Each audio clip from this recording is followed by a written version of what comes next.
내일 공개되는 넷플릭스 오리지널 시리즈 더 글로리 파트 2가 최근 3개월 가까이 지지부진했던 컨텐츠주의 반등이라는 태풍을 몰고 올 나비가 될지 관심이 집중되고 있습니다. 증권사 애널리스트들의 보고서를 보면요. 컨텐츠주에 대한 장밋빛 전망을 쏟아내고 있는데요. 다만 현재 한정적인 자금 속에 2차 전지주로 자금이 몰리고 있는 가운데 얼마나 큰 상승 동력으로 작용할진 미지수입니다. 관련 이야기 나눠보겠습니다.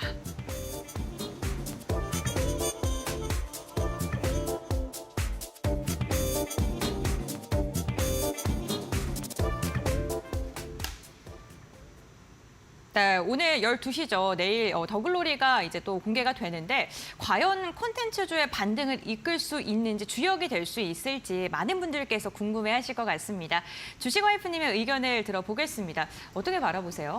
일단은 더글로리가 흥행하기 바로 전에 네. 지난해 4분기를 정말 화려하게 장식했었던 드라마가 있었죠.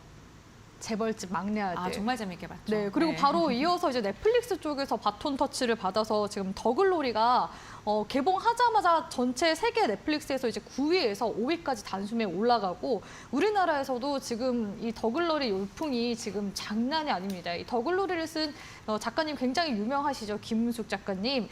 주쌤도 김은숙 작가님 작품들 굉장히 많이 좋아하는데 대사들이 굉장히 살아 있습니다. 몇 가지 주쌤 기억에 남아있는 대사들이 있거든요.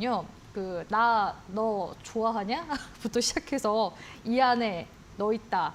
그리고 뭐 아기야 가자. 이런 이제 주옥 같은 대사들을 쓴 작가님이 네. 또 김은숙 작가님인데 더글로리가 또 흥행하는 면에서는 사실 학폭 관련된 그런 드라마 아니겠습니까? 그 학폭 피해자가 가해자들에게 이제 복수를 한다라는 그런 내용인데 굉장히 주인공들이 입체적이기도 하고 거기 대사들 보면은 대사들 역시 귀에 탁탁 꽂힙니다. 대표적으로 막 멋지다 박현진 이거부터 시작해서 연진아 나 지금 되게 신나 이런 이제 대사들이 어떻게 보면은 지금 커뮤니티 내에서도 약간 밈처럼 돌고 있거든요. 그렇기 때문에 지금 시즌 2에 대한 기대감이 굉장히 지금 큰 게 아닌가라는 생각이 듭니다. 그래서 지금 증시 쪽에서는 이렇게 더글로리 시즌 2가 나오게 되면서 콘텐츠 주에 좀 좋은 훈풍이 불진 않을까라는 그런 기대감은 들어오고 있는 것 같긴 한데요. 아무래도 지금 시장이 바로 이제 전일부터 시작해서 좀 많이 흔들리기 시작하니까 좀 새로운 그런 업종, 섹터들이 좀 순환매가 나오지 않을까라는 그런 기대감까지도 같이 좀 들어오고 있어서가 아닐까라는 생각이 듭니다. 일단은 사실 콘텐츠 주를 우리가 좀 볼 때 좀 역사적으로 우리 이제 증시 역사적으로 바라봤을 때 콘텐츠 주들이 또 언제 굉장히 좀 화랑기였었냐면은 2015년도, 16년도 그때가 굉장히 좋았습니다. 중국 쪽에서는 또 우리나라 굉장히 여행도 많이 오기도 했었고요. 화장품도 중국 내에서 굉장히 인기가 많았었죠. 또 우리나라 드라마도 마찬가지고요. 근데 2000년도 이제 들어서부터 마늘 파동 이제 보복부터 시작해가지고 중국 쪽에서 우리나라 정부와 지도층 길들이기를 계속 이제 하고 있는 중에 있습니다. 지금 20년 넘게 틈만 나면은 지금 이렇게 좀 딴지를 걸다가 바로 이제 지난해 하반기부터 시작해가지고 좀 한한령 해제에 대한 기대감이 좀 들어오기 시작했거든요. 사실 이제 중국의 성과가 그럼 어땠냐, 우리나라를 그렇게 잘 길들였냐라고 봤을 때는 성과는 썩 좋지 않았던 것 같고요.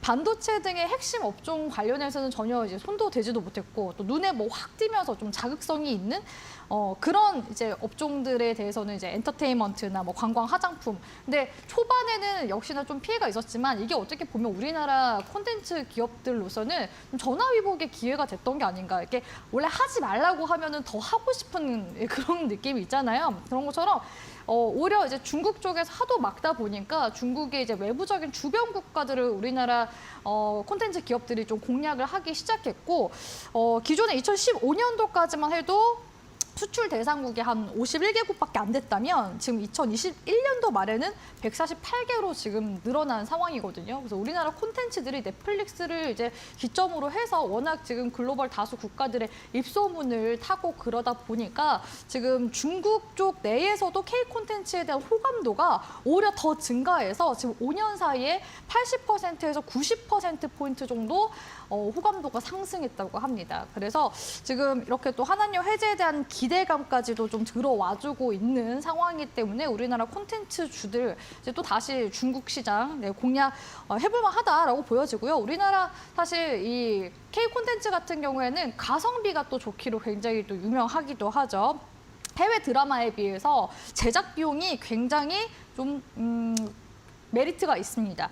오징어 게임 같은 경우에는 제작비가 회당 28억 원 정도 됐었는데 28억 원 굉장히 많다 싶겠지만 해외에서 만들어지는 드라마들 뭐 기묘한 이야기라든지 더 크라운 같은 경우에는 회당 그 제작료가 100억 이상이 넘습니다. 그렇기 때문에 지금 우리나라 그 콘텐츠 투자 같은 경우에도 해외에서 지속적으로 지금 들어오고 있는 중이기도 하거든요. 그래서 한국 콘텐츠 투자 금액 보니까 2020년도에는 3,300억 원대였었는데 2022년도 약 2년 만에 8,500억으로 2.5배 가까이 증가했다고 합니다. 그래서 이 K 콘텐츠 쪽은 이제는 우리나라가 이제 수출 쪽으로도 같이 계속 보면서 가야 되는 산업이라고 보고 있고요. 다만 콘텐츠 제작사들이 지금 사실 실적이 막 비약적으로 막 가시적인 성과가 나지는 않습니다. 그래서 이런 점들은 좀 같이 좀 두루 보면서 가야 되는 업종이 콘텐츠주가 아닐까라고 생각하고 있기 때문에 중장기적으로는 좀 지켜봐야 하는 그런 섹터가 되지 않을까라고 보고 있습니다. 네, 명대사들과 함께 좀 발연기를 선보여 주셨는데 어쨌든 콘텐츠주에 대해서 긍정적인 전망, 중장기적으로는 괜찮다라고 언급을 해주셨습니다.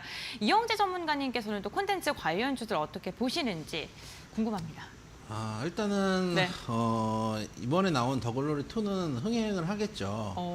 원도 원인데 최근에 학폭 관련된 큰 사건이 하나 있었잖아요. 이제 국가수사본부장으로 임명되신 분, 자제분 문제가 좀 뉴스에 계속 다뤄졌기 때문에 그것 때문에 아마 더글로리가 조금 더 흥행을 하지 않을까라는 생각이 듭니다. 그래서 그런 측면 때문에 흥행을 할 거고, 그래서 단기적으로 테마성으로 움직일 가능성들은 많이 있다라고 생각을 합니다. 네. 순환매 관점에서도 충분히 콘텐츠들은 움직일 가능성이 있는데, 이게 이제 중장기적으로 갈 거냐라고 생각하면은 아까 이제 주식 와이프님 말씀하셨던 것 중에 하나가 우리나라 콘텐츠가 가성비가 좋다라는 얘기들이 있거든요. 가성비라는 얘기는 반대로 얘기하면은 우리나라 콘텐츠가 잘 만드는데 의외로 돈을 못 번다는 얘기이기도 합니다. 영업이익률이 낮다는 얘기이기도 하죠. 그렇기 때문에 이게 정말 테마가 아니라 추세를 이뤄서 하나의 섹터가 되기까지는 아직도 좀 시간이 많이 걸리지 않을까라는 생각은 듭니다. 그래서 지금 순환매 장세이기 때문에, 장세 자체가 순환매 장세고 수급에 의해서 움직이는 수급 장세이기 때문에 그럼에도 불구하고 테마성으로 충분히 콘텐츠 관심 종목들 관심 있게 보였으면 좋겠다는 말씀도 드려보도록 하겠습니다. 네, 알겠습니다. 어쨌든 순환매 장세 속에 단기적인 반등은 나올 수 있다라고 언급을 해주신 것 같은데요. 그렇다면 콘텐츠 관련주 중에 어떠한 종목을 조금 더 눈여겨봐야 될까요? 더글로리 제작사 봐야 될까요, 주식 와이프님? 네, 일단은 네. 스튜디오 드래곤부터 시작해가지고 지금 네. 특징적인 종목군들 한 3종목가량 봐드릴까 하는데요. 일단 스튜디오 드래곤 같은 경우에는 라인업이 너무나 지금 좋습니다. 시즌 2를 지금 계획하고 있는 그런 이제 드라마들이 지금 굉장히 많거든요. 이렇게 지금 드라마를 시즌 2까지 만드는 거는 그만큼 흥행을 했기 때문에 계속해서 프리퀄이라든지 뭐 이런 것들을 계속 검증된 작품들 위주로 뭐 만들어내는 거고, 또 그만큼 또 판권이 안정적이라는 장점이 있습니다. 또한 작품에 따라 인센티브가 추가적으로 증가되는 그런 케이스들도 있거든요. 다만 지금 스튜디오 드래곤 잠깐 재무제표 한번 보도록 하겠습니다. 가성비 관련해서 말씀을 너무 잘해주셔가지고 흐름을 한번 보면요. 스튜디오 드래곤이 2019년도 비해서는 계속해서 매출액이 이제 증가하고 있기도 하고요. 영업이익이나 단기순이익적인 측면에서도 증가를 하고 있긴 한데, 지난 4분기 같은 경우에는 보시다시피 단기순이익 쪽이 지금 어닝 쇼크가 온 모습을 볼 수가 있습니다. 그래서 이런 이제 비용에 대해서도 우리가 좀 알고 넘어가야 될 것 같은데, 일단은 이러한 적자가 뭐 지속될까라는 부분에 대해서는 아직까지는 아닌 것 같고, 이번 4분기에 일어난 적자 같은 경우에는 길픽처스 인수로 인해서 비용이 좀 증가된 측면들이 있거든요. 지금 K 콘텐츠가 글로벌에서 계속해서 각광받고 있기 때문에 우리나라 제작사들도 계속해서 인수합병한다든지 제작사들을 인수하는 이런 움직임들이 굉장히 많습니다. 그리고 또 한원 판권 잔액이 예상보다 좀 크게 발생하게 되면서 이러한 일회성 비용이 좀 나온 측면이 있었다라고 보면은 좋을 것 같고요. 일단은 지금 이 스튜디오 드래곤에서 만들고 있는 드라마가 또 최근에 또 흥행을 하고 있긴 합니다.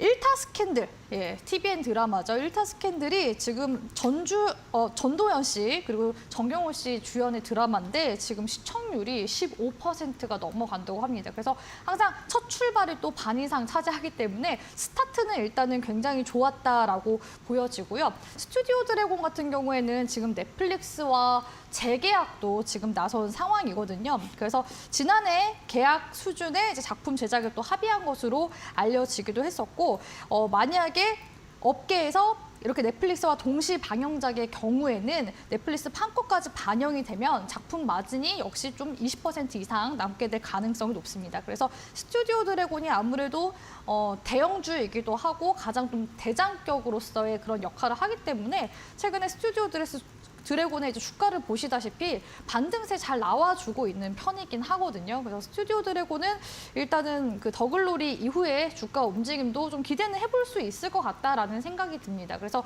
올해 만약에 스튜디오 드래곤 회복세가 나온다면은 8만 이제 5천에서 8만 6천 원 구간 이상 올라가는지를 좀 보면서 추세 전환 봐야 될 것 같거든요. 그래서 추세 전환이 완전하게 나와준다면은 다시 한 번 더 10만 원 구간 회복세까지도 바라볼 수 있기 때문에 단기적인 움직임은 더글로리 시즌2 흥행 여부에 따라서 한번 흐름을 보셨으면 좋겠다라고 생각이 듭니다.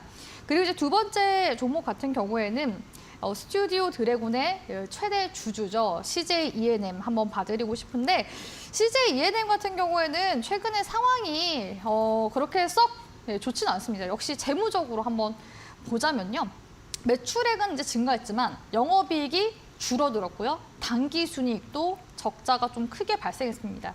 근데 CJ E&M 같은 경우에는 최근에 그 SM을 인수할 수도 있다라는 이야기가 올 초에 계속 나오긴 했었거든요. 근데 결국에는 지금 카카오와 하이브 그리고 SM이 지금 삼각관계를 형성하면서 지금 가고 있는데 CJ E&M이 이 인수전에서 그냥 발을 뺀 거에 대해서는 제가 생각한 건데 재무적인 지금 부분이 일단은 좀 어느 정도 곡간이 채워져야지 뭔가를 진행을 할 텐데 지금 현재 재무적인 건전도가 조금 떨어진 측면이 있어요. 그래서 이 부분을 좀 가장 먼저 개선을 해나가야 되는 걸 우선순위로 뒀기 때문에 그 인수전에서 빠진 게 아닌가라는 생각이 들거든요.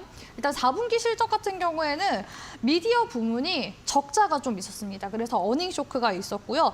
또 특히나 이전에 9,300억 원대 인수한 제작사가 있습니다. 미국의 헐리우드 제작사 피프스 시즌을 인수를 했었는데 지금 현재 단기 차입에 부담을 굉장히 많이 느끼고 있어서 이런 재무적인 구조 개선을 계속 좀 해나가야지만 좀 주가 반등도 같이 함께 좀 반영이 되지 않을까라고 보고 있습니다. 그래서 이런 부분들을 좀 CJ E&M은 잘 살펴보고서 가셔야 될 것 같다라는 생각이 들고요.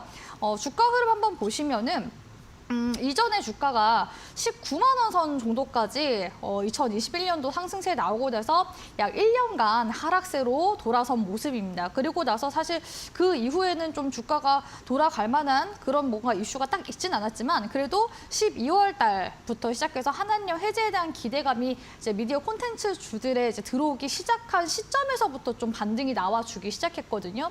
근데 최근에 2월 달 자체의 장수급이 지금 2차 전지 쪽으로 가다 보니까 CJ E&M 같은 경우에도 최근에 약 한 3개월 정도 상승한 부분을 한 반 정도 돌려주는 움직임이 나왔습니다. 그래서 지금 시점이 단기적으로 이제 조정이 끝났는지 그거는 아직까지는 조금 더 시간이 더 지나가 봐야지 지지 여부를 볼 수가 있을 것 같거든요. 그래서 지금 기술적인 구간에서 봤을 때는 현재 또 박스권으로 갈 가능성이 높지 않을까. 아무래도 재무적인 지금 부담이 있는 상황이기 때문에 CJ E&M은 스튜디오 드래곤과 좀 반대되는 그런 이제 흐름을 걷지 않을까라는 그런 생각이 들기 때문에 이런 부분을 좀 참고하셨으면 좋겠다라고 보고 있고요.